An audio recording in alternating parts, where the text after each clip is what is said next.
अस्सलाम वालेकुम and welcome back to the channel. तो आज डिस्कस करेंगे कि कैसे आप फैमिली विजिट वीज़ा अपने पेरेंट्स के लिए अपने फर्स्ट डिग्री रिलेटिव्स के लिए अप्लाई कर सकते हैं फ्रॉम सऊदी अरेबिया।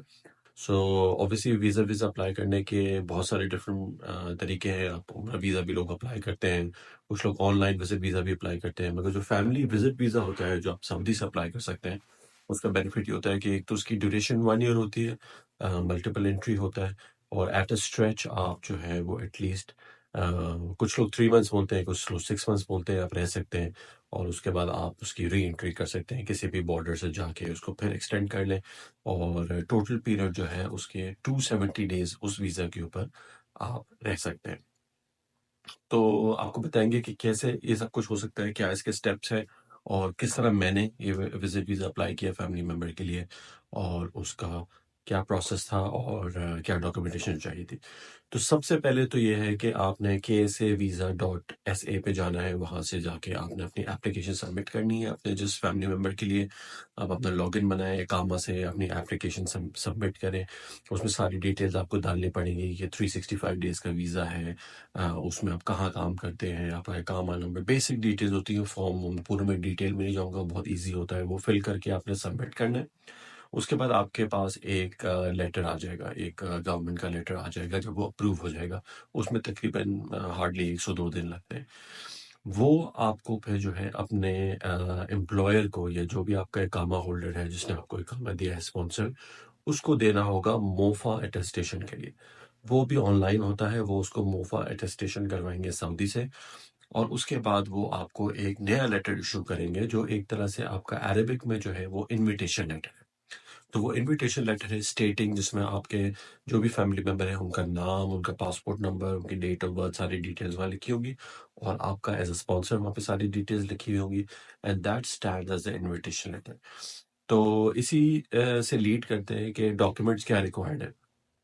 तो सबसे पहले जो आपने KSAVisa.SA पे जाके फैमिली विजिट वीजा 355 डेज की एप्लीकेशन फिल की, उसकी अपने एम्प्लॉयर से या स्पॉन्सर से मोफा अटेस्टेशन कराई। प्लीज रिमेंबर, ये आप खुद नहीं कर सकते, ये आपका एम्प्लॉयर ही कर सकता है, so you are dependent on that.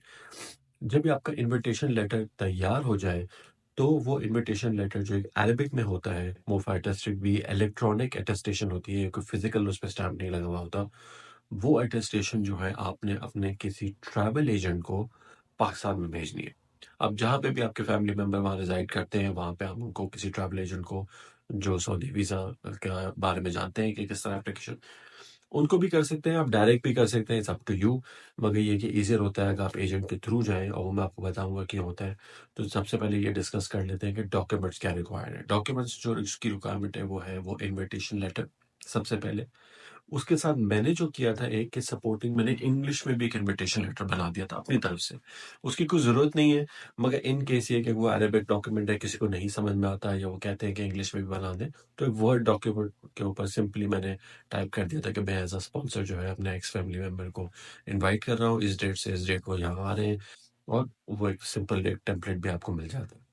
उसके साथ आप अटैच करेंगे अपना इकामा, उसकी कॉपी आप अटैच करेंगे, उसके साथ अपनी एक पासपोर्ट की कॉपी, उसके साथ आप अटैच करेंगे जिसके लिए आप अप्लाई कर रहे हैं उनकी एक पासपोर्ट की कॉपी, उसके साथ आप अटैच करेंगे जिसके लिए आप अप्लाई कर रहे हैं उनकी NIC की कॉपी, उसके साथ आपको चाहिए उनके 2 photograph recently taken last 6 month में, और वाइट बैकग्राउंड में हो।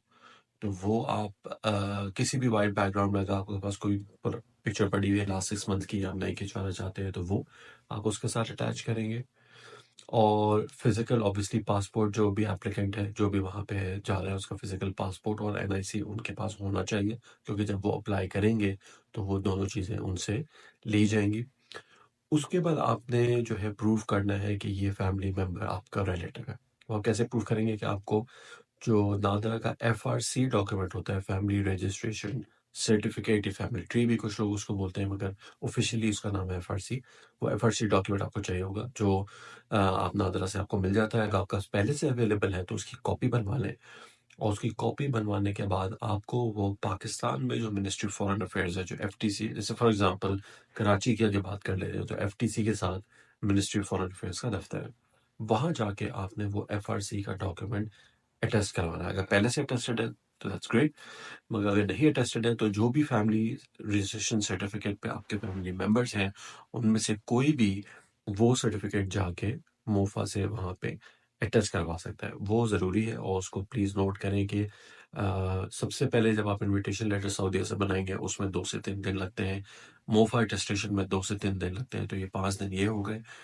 उसके बाद जब आप एफआरसी अटेस्ट करवाते हैं तो उसके लिए 1 दिन लगता है, यानी जिस दिन आप एफआरसी जमा कराएँगे, उसके नेक्स्ट दिन आपको वो अटेस्ट होके वापस मिलता है।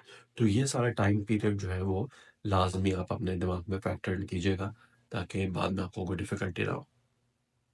जब आपके पास ये एफआरसी सर्टिफ़िकेट आ जाए, तो उसके बाद ये सारे डॉक्यूमेंट आपने जमा करके इसको स्कैन कर लेना है। स्कैन करके ये डॉक्यूमेंट्स आपने अपने पास कहीं कंप्यूटर में सेव कर लेने हैं और बाकी एक फ़िज़िकल फ़ाइल जो है वो आपने अपने पास बना लेनी है। अब आपके पास पाकिस्तान में जो होता है, सऊदी के जो रिप्रेजेंटेटिव हैं वीज़ा के, वो है तसहीर, उनका नाम है। TASHEER, तसहीर।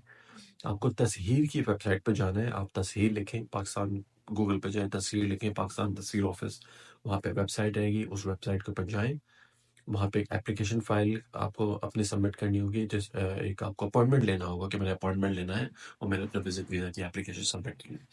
तो वहाँ पे आप एक अपना यूज़र नेम बना के अपना, या जो आपका ट्रैवल एजेंट है, अगर उसके थ्रू आप करवा रहे हैं तो ट्रैवल एजेंट आपकी अपॉइंटमेंट वहाँ पे लेगा और अपॉइंटमेंट लेने के बाद आपको जो वो डेट या टाइम जो अलॉट होगा, वहाँ पे फिर आपने जो भी आप जिस सिटी में भी हैं, अगर वहाँ तहसील का ऑफ़िस है, तो वहाँ तहसील के ऑफ़िस में जाके आपने ये अपनी सारी एप्लीकेशन जो है, वहाँ सबमिट करानी। अब जब आप तहसील के ऑफ़िस में जाएँगे, तो डिपेंड करता है कि वहाँ डिफरेंट टाइप्स ऑफ अपॉइंटमेंट्स होते हैं। एक तो नॉर्मल अपॉइंटमेंट है। आप नॉर्मल अपॉइंटमेंट लेके जाएँगे और उसमें ये होता है कि रश काफ़ी होता है। आई थिंक उसकी फ़ीस अपॉइंटमेंट की, अगर मैं गलत नहीं हूँ, तो तकरीबन 30,000 तक है।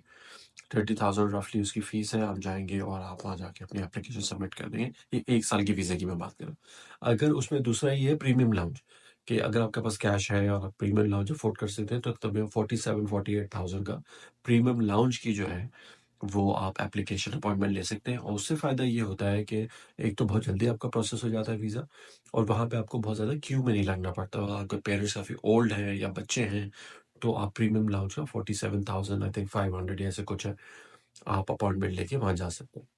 अब फॉर एग्ज़ाम्पल ये देख लेते हैं, आपके पास तहसील की वेबसाइट आपको नहीं मिलती या आपको अपॉइंटमेंट नहीं मिलता या कोई भी ऐसी सिचुएशन हो जाती है, अर्जेंट है बहुत, आपको अपॉइंटमेंट 6 दिन का मिल रहा है, 7 दिन बाद का मिल रहा है और आपने तो बहुत जल्दी करवाना है, तो आप तहसील के ऑफ़िस में वॉक इन भी कर सकते हैं। जब आप वॉक इन करके जाएँगे तो ये है कि उसमें एडिशनल आपको तकरीबन 10 से 12,000 रुपए देने पड़ेंगे।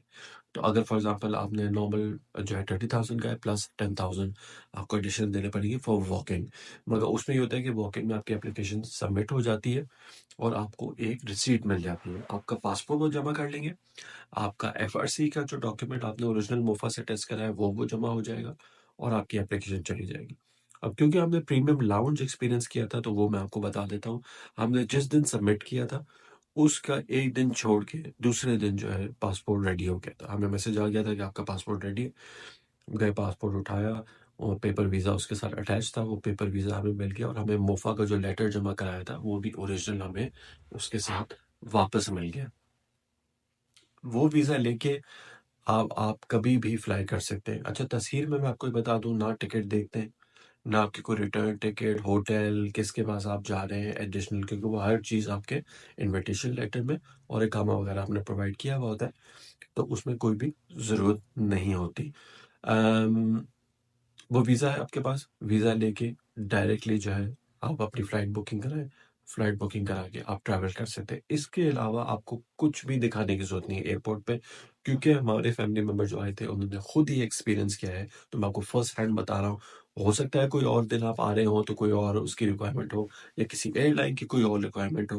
मगर फ्लाई नास हमने यूज़ की थी और फ्लाई नास से डायरेक्टली रियाद फ्लाई किया था और उसमें सिर्फ़ उन्होंने पासपोर्ट देखा, टिकट देखा, वो भी वन वे था टिकट भी, और रिटर्न टिकट जो है वो एक सेपरेट बुकिंग थी हमारे पास किसी और एयरलाइन की, तो वो तो उन्होंने दिखाई भी नहीं, उन्होंने पूछी भी नहीं। तो सिर्फ़ उन्होंने वन वे टिकट देखा, उसके बाद पासपोर्ट देखा, वीज़ा देखा, जो भी उसका वीज़ा था, एंड दैट्स इट। ना किसी इंश्योरेंस की ज़रूरत है, ना किसी पोलियो सर्टिफ़िकेट की ज़रूरत है, ना किसी ओके-2 बोर्ड की ज़रूरत है, किसी चीज़ की भी ज़रूरत नहीं थी। सिर्फ़ ये तीन चीज़ें दिखा के सऊदीया में लैंड हुआ। सऊदीया आने के बाद भी उन्होंने कोई एडिशनल चीज़ नहीं माँगी, यही चीज़ें देखी और उसके बाद जो है वो आराम से ट्रैवल उन्होंने कर लिया। एक चीज़ सॉरी मैं मेंशन करना भूल गया कि जब आप एफआरसी और ये सारे डॉक्यूमेंट लेके तस्हीर के ऑफ़िस जाएँगे, तो वहाँ के फिंगरप्रिंट्स भी होते हैं। तो वो भी ज़रूरी है जब आप फ़ाइल जमा कराते हैं, तो उसके साथ वो जो है आपके फिंगरप्रिंट्स भी वहाँ पे लिए जाएँगे और वो रिकॉर्ड कैसा है और व्हिच इज़ वेरी इंपॉर्टेंट उसके अलावा आप फ्लाई नहीं कर सकते और वीज़ा नहीं अप्लाई कर सकते। अम, तो हाँ, बेसिकली ये पूरा प्रोसेस था यानी कि पूरा एंड टू एंड प्रोसेस मेरा आप समझ लें 1 हफ़्ते के अंदर पूरा मैंने कंप्लीट कर लिया था। जैसे मैंने इन्विटेशन लेटर बनवाया, मैंने उसकी मोफ़ा अटेस्टेशन करवाई, मैंने पाकिस्तान से मोफ़ा का लेटर अटेस्ट कराया, तकरीबन इसमें 5 से 6 दिन लगे। वहाँ गए, वॉक इन किया, वॉक इन करने के बाद पासपोर्ट जमा कराया, 2 दिन में मेरा पासपोर्ट मिल गया। तो लिटरली 7 से 8 दिन में पूरा प्रोसेस हमारा अगर आपने प्रॉपर्ली स्ट्रीमलाइन प्लान किया हुआ है, सारे डॉक्यूमेंटेशन रेडी है, तो आप इसको आराम से कर सकते हैं और लिटरली टोटल कॉस्ट जो हमारी लगी है इसमें क्योंकि सऊदीया में आपने कोई पैसे नहीं देने, जो आपने इन्विटेशन लेटर वगैरह बनाया उसकी कोई फ़ीस नहीं होती। जो भी आपने फ़ीस देनी है वो पाकिस्तान में ही देनी है। तो हमारा तकरीबन वॉक इन और प्रीमियम के साथ I think 60-62,000 and it's a 1 year visa. 1 year visa पे आप आ गए हैं 3 मंथ्स के बाद पॉसिबली इसकी एक्सटेंशन हो सकती है, वो आपको ऐप शेयर से अपने चेक करना पड़ेगा। एक्सटेंशन हो जाएगी तो वो 3 महीने और एक्सटेंड हो जाएगा, 6 महीने। अगर एक्सटेंड नहीं होता तो फिर आपने कहीं से जाके एग्ज़िट करके वापस आप उसी वीज़े पे वापस आ सकते हैं। फिर 3 महीने रहें, फिर एक्सटेंड करके फिर आप वापस आ जाएँ, फिर 3 महीने रहें और 90 डेज़ के बाद ये वीज़ा जो एक्सपायर हो जाता है। So hopefully you found the video interesting. जो मेरा एक्सपीरियंस था मैंने आपके साथ शेयर किया एंड इंशाल्लाह see you in the next video.